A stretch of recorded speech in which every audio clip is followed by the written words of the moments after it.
ইরানে সামরিক হামলার পরিকল্পনার অনুমোদন দিয়েছে যুক্তরাষ্ট্রের প্রেসিডেন্ট ডোনাল্ড ট্রাম্প। তবে এখনো আসছে না সেই হামলার চূড়ান্ত নির্দেশ। বিষয়টি সামনে এনেছে মার্কিন সংবাদ মাধ্যম দ্য ওয়াল স্ট্রিট জার্নাল তাদের এক গোপন সূত্রের বরাতে। বান্ডেল থাকলে প্রতি সেনমানিতে টাকা বাঁচবে।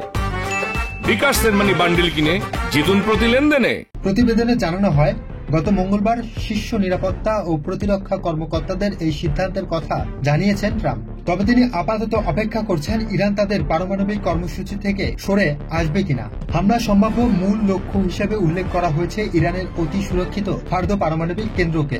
এছাড়া সম্প্রতি মধ্যপ্রাচ্যে যুক্তরাষ্ট্র সেনা মোতায়েনও বাড়িয়েছে বলে প্রতিবেদনে জানানো হয়েছে।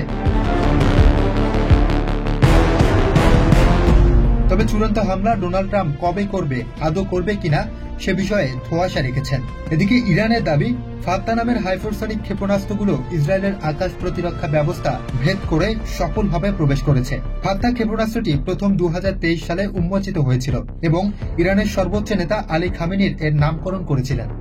Muin Tasdid, channel I.